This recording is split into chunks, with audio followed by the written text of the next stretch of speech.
fuck does Kuno care? Yeah? The kingdom of Kuno? The fuck do you want with it? Yeah, Kuno doesn't know shit about that. That shit is beneath Kuno. Listen, listen. Kuno doesn't care about this small-time shit. Just listen. Kuno saw what you did there, dumpster diving. Sad shit. Kuno could hook you up with some sweet rags. Shit like Kuno's wearing. Your size, good price. 500 real.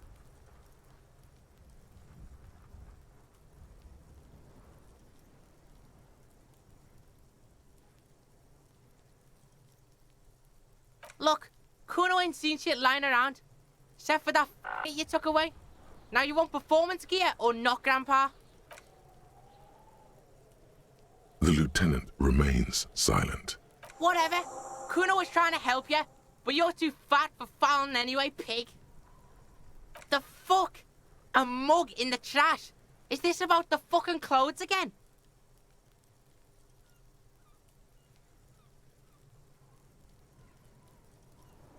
Yeah, Kuno sees where this is going. Kuno's got that fast brain. You saying you pigs are after the mug fucker, 'cause he's the clothes fucker? I can't hear you, Kuno. Speak louder, Kuno. Shit, that's tense. Someone's going to the beat-down basement, huh? Mug guy gonna get tied to the radiator. Kuno doesn't know who put that shit in there. And if he did, he wouldn't squeal. But if you find out, maybe you can... Tell the Kuno who it was. He's curious. He likes putting two and two together here. Stop turning into a pig, Kuno. They're trying to get you hooked on the snitching. Get away from my Kuno. Yeah? Get your bacon shit away. Kuno doesn't like to be seen with the popo. Get your shit done and out of Kuno's face.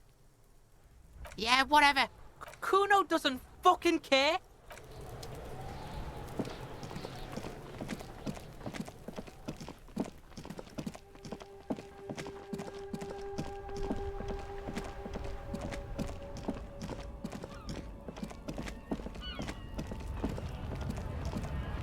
Looking for something, Hunt?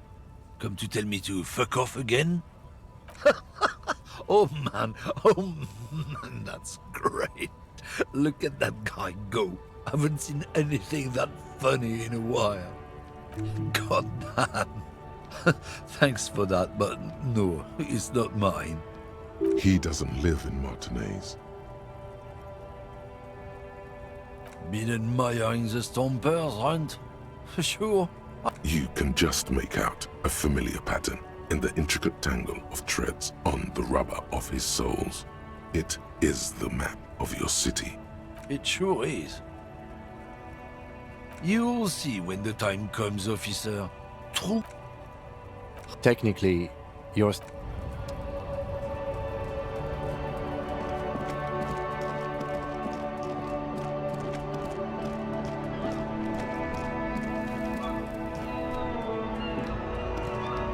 Still here, stuck in this damn jam.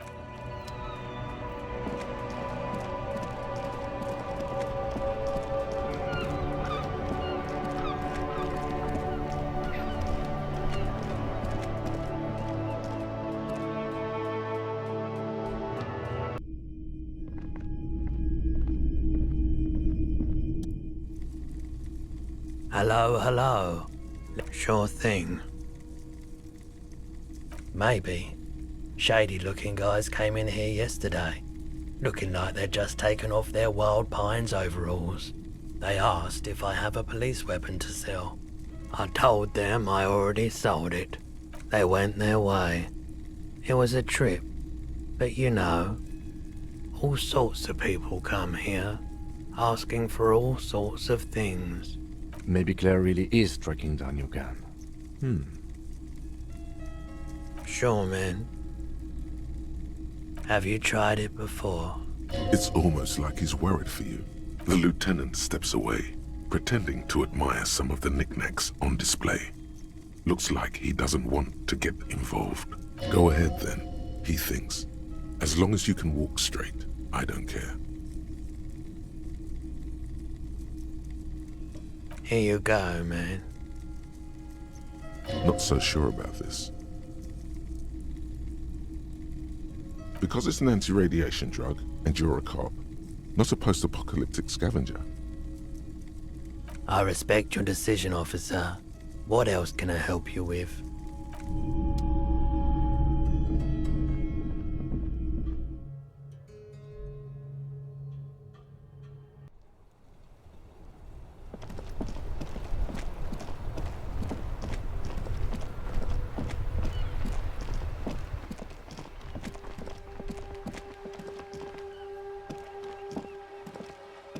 The lights are so pretty when it gets dark.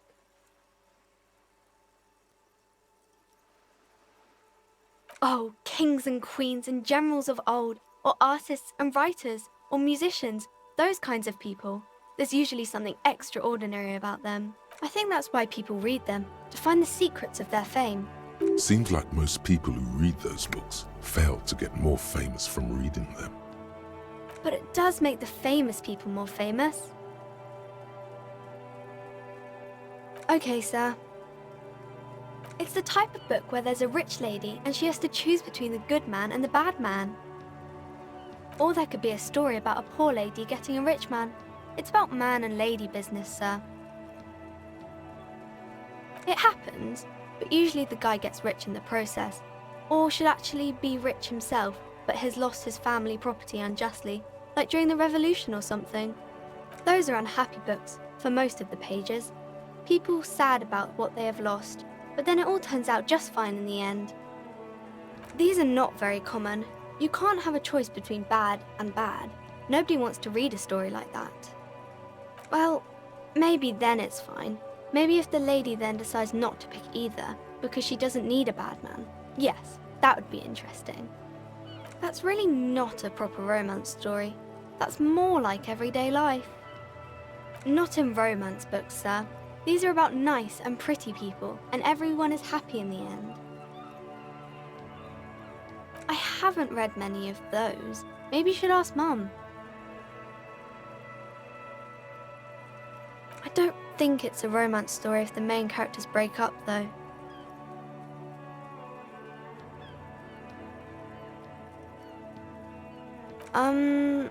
No, I don't know. Yes, she knows books. Definitely. You clearly have issues you need to address.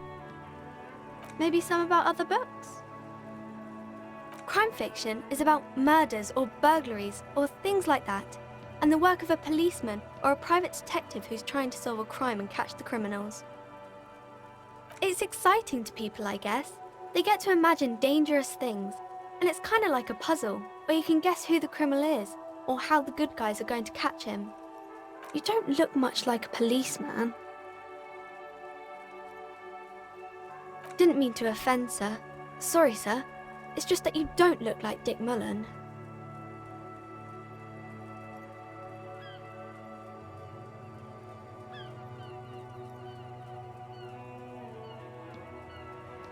Head, yes.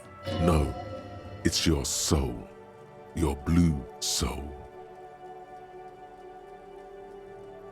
I'm not sure I understand. If you say so, sir. He's just a fictional character. He's no match for your soul. Maybe you can show me some real police work, sir. Like in the books. The girl keeps her hands folded, hidden. Why is that? What do you mean, sir? She knows where this is going. She looks around anxiously. Her hands remain folded in front of her. She doesn't want to show them. The lieutenant stands by, looking at the two of you with little interest. A facade of true professionalism. He is far more intrigued by the situation than his poise reveals. She brings out her reddened hands, her nails frayed, nearly chewed down to the flesh.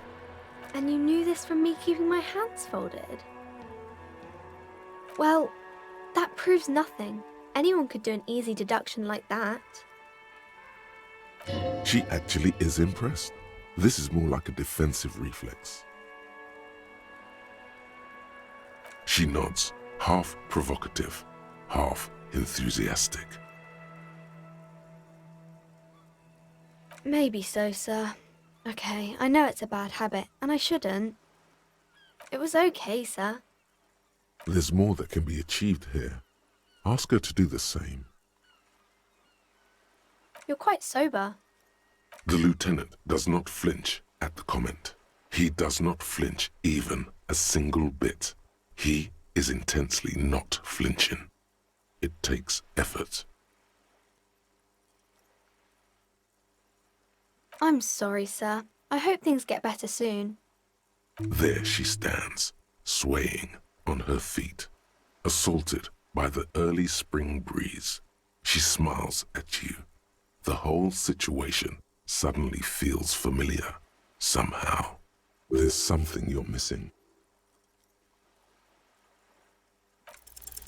Because you know each other. She's been talking to you so openly because you've talked before. Yes, I stand in this spot all the time. You've been running around all week without your shirt on, sir, apologising to everyone. I don't really understand what you've done wrong. Of course, you've stopped by a few times. You certainly look better than the last time I saw you. Yeah, I can see. You don't have party eyes anymore. Party eyes. Yes, of course. That makes sense. I'm not surprised children have seen you running around with party eyes on, he thinks. Not at all. You know, like a cat in the dark, all big and wide-eyed. It certainly looks odd on a man. The swiveling eyes of a loony drug addict. That is what she meant. You were probably gurning too. Fuck yeah. You should get some party eyes right now. Snap those sequins on you, boy. Oh, baby, that's not what you have to worry about. Worry about the important thing.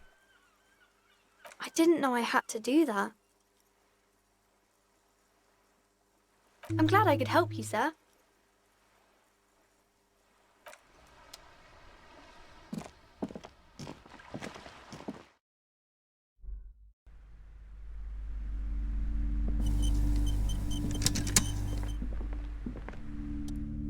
Hello again, esteemed officer, and welcome to Crime, Romance, and Biographies of Famous People. God, I've told her not to do that. It's disgusting. And I told you to mind your own business. Clearly, you have no idea how hard it is to raise a girl in this economy.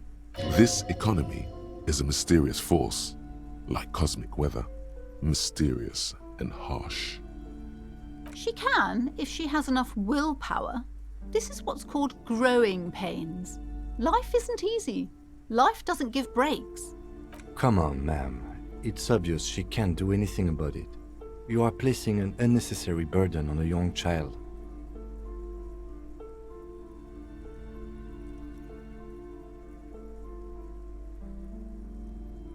She stands stiff and severe, silently fuming. 10 or so seconds pass without change. This is a person coming to terms with a new reality, one where they are wrong. It's not easy. Oh no. Hold on. I need to invite her inside and apologise. She must be freezing out there. There. I don't know what to say to you. My husband, he tries to teach me business lessons.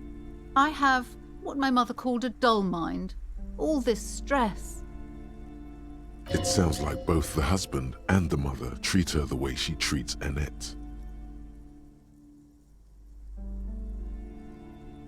Oh, well, my mother was horrible, of course. Absolutely perverse energies around that person. But my husband... My husband is completely different, of course. Yes, my husband is a successful entrepreneur east of the river. If only he were more involved in the business we're running up here. No matter. Soon we'll both be off for Grand Couronne. He made the initial investment. Since then, he's been what you might call a silent partner. Yes, I'm afraid so. A real treat she is. It would be nice if she had... No, we couldn't have afforded more children, really. Not in this economy. A glimmer of sadness blinks through the well-crafted exterior. We're quite busy people, you know, my husband and I. Quite busy. Children are a lot of work. You don't look like a father, so I don't expect you to understand. I'm sorry, I'm sure you do understand. She's been too busy helping me here, so she studied at home this trimester. This is a temporary solution, of course. I assure you, I of all people understand the importance of education. She will be back in school the moment the store takes off. And hell freezes over? Never mind. It's not a good topic to get into. The woman looks aloof. Her features much softer. Occasionally she glances at her daughter's silhouette.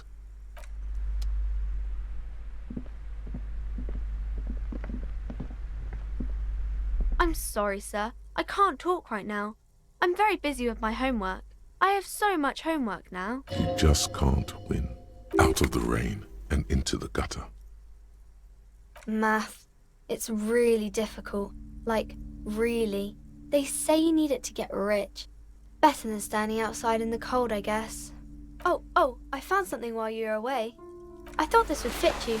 Like, thanks for helping out. Not me. The city, I mean. Like a detective does. Yes, just like the one Dick Mullen wears all the time. You'll look way more serious with that. Right, I have to get back to my homework now, before Mum notices. Man, this is hard.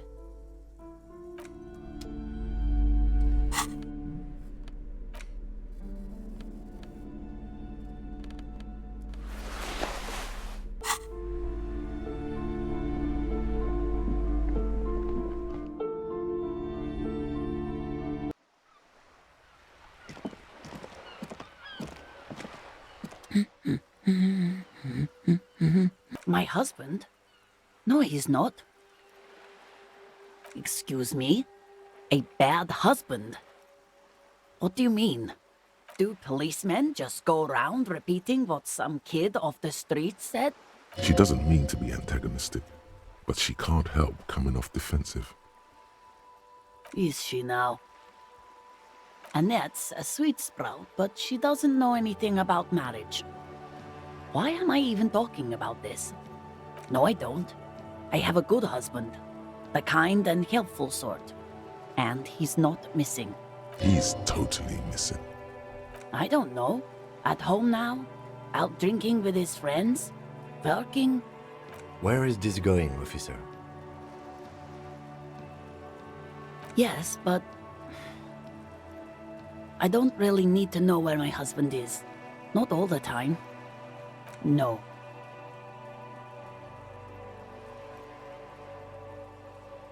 Why are we still talking about this? I haven't lost my husband. She has, though. The husband is totally lost. You should tell her that it's okay. What?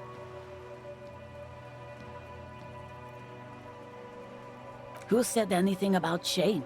Stop talking down to me. My husband is not missing. But he is. You can feel it. Or maybe it's something else then. No, absolutely not. Are you a policeman or a nanny? They are not missing, sir. You know where they are. They're at home, smoking, giving the ladder of vices a chance. What if something horrible has happened? What if they're dead?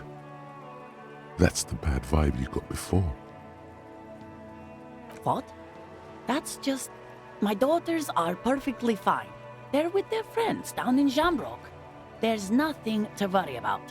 She's getting upset. Her voice has risen as she tries to convince herself that her daughters are safe. They're almost grown up now anyway. They're past the age they need me protecting them from everything now. My youngest girl, Jolie, is just shy of 16. Jenny, she is turning 18 next month. But we shouldn't even be talking about them. Why do you need to know this? Haven't I repeatedly told you that they're not missing? That they're in Shamrock, safe and well, at some stupid party? There is no investigation here. I can tell you that. Okay, it must be asked then. What are you doing here? Why are you pursuing this? Is it a hunch? I don't mean to disrespect, sir, but you are being a bit of a cockatoo here. For what it's worth, I agree. But cockatoos can't be stopped when they get ladies. It's better to indulge him at this point. I don't even have a cockatoo. And guess what? Even if I had, it wouldn't be missing. Great. Nothing. Go read up on them if you're so interested. There's a great book in the bookstore. Maybe you should. What if the cockatoo is your astral captain? Or your heraldic bird? Please, let's do. Her hands move over the book covers. The tips of her fingers look rough, stained with yellow. It seems like she has spent a lot of time at work, smoking. The woman before you nods and returns to her reading.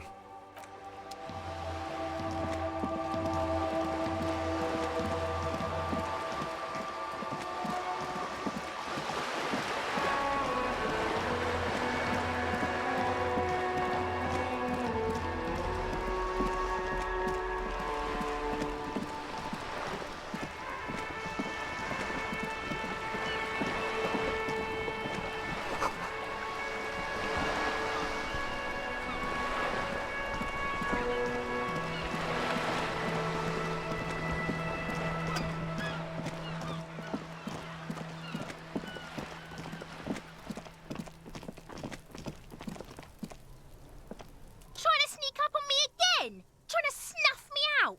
Get away, pig!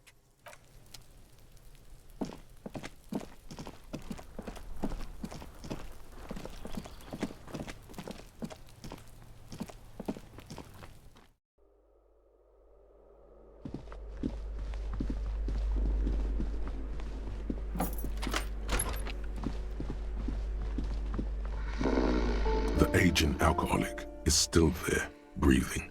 The air in the room is stale. Silence. Only heat emanates from the sleeping body.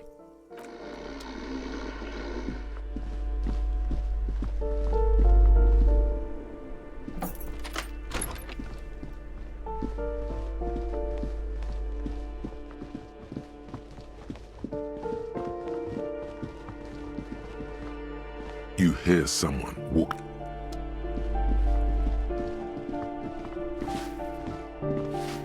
Give me a moment.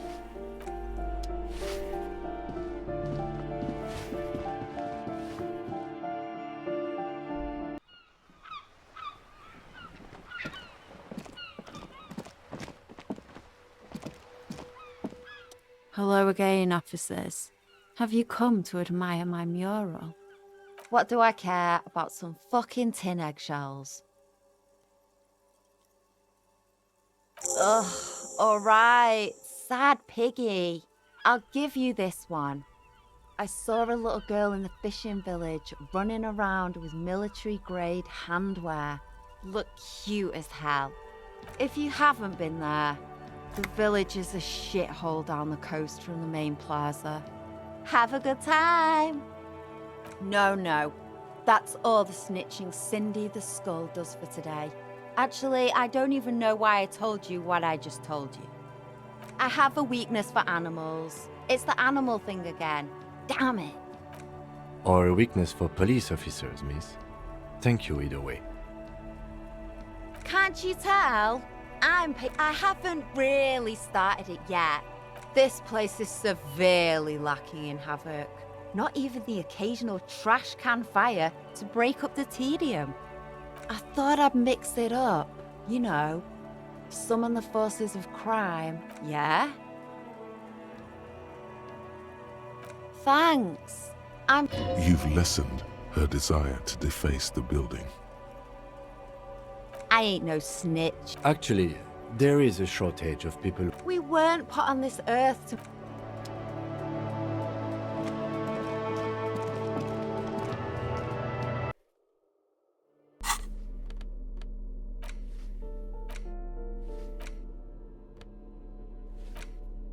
You take the legal documents out of the envelope, a 12 to 40 month construction period, and the zoning plan in the addendum. The youth center cuts into the ocean like the bow of some great modern ship. Apparently, it's going to cover most, if not all, of the street and the square between the existing houses. It's 3 stories tall. I'm no property lawyer, but it looks fine. I like the print size. They're not selling or leasing anything. It's not a perfect solution, but... There is no loophole. The simple truth is, the current residents are going to lose their street access, and for the next 12 to 40 months, their lives will be dominated by constant construction noise right next door.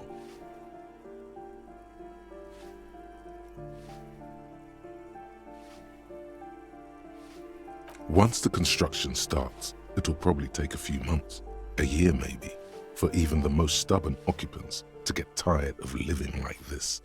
After that, they'll sell their property for cheap and move out. I should have seen it. People will move away on their own accord.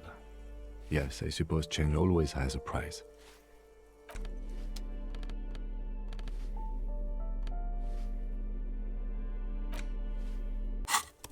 It's the ledger you found in the trash, a cabbage of papers hanging from the board, with the permeables drawer inside.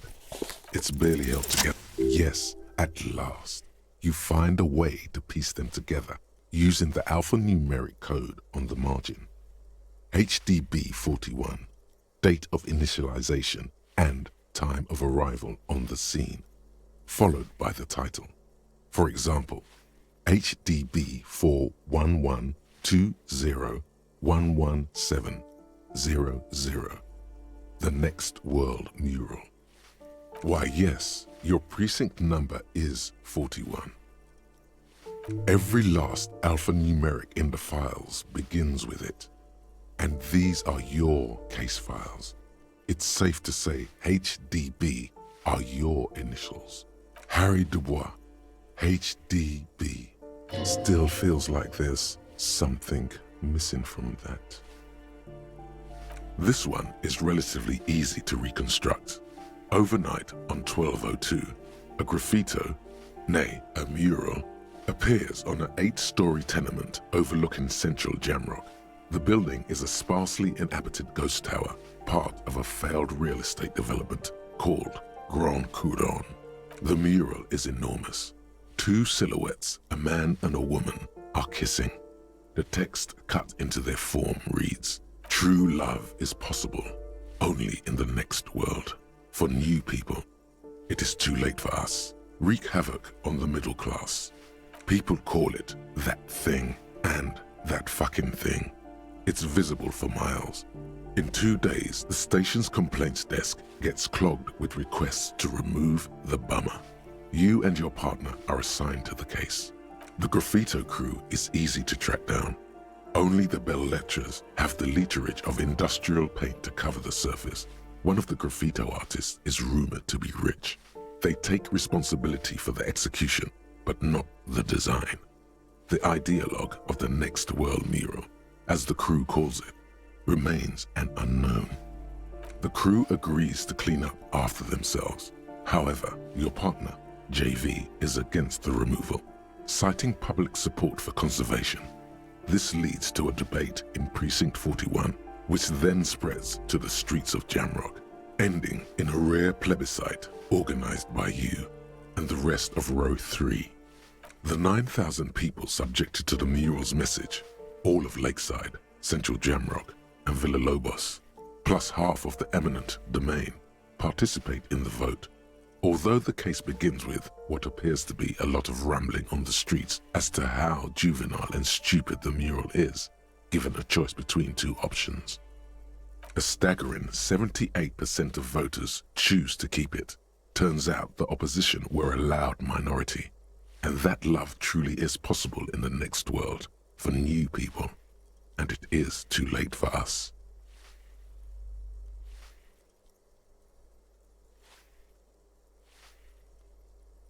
In any case, it appears to have been a rare case of civil activity in the quarter, and agreement as well.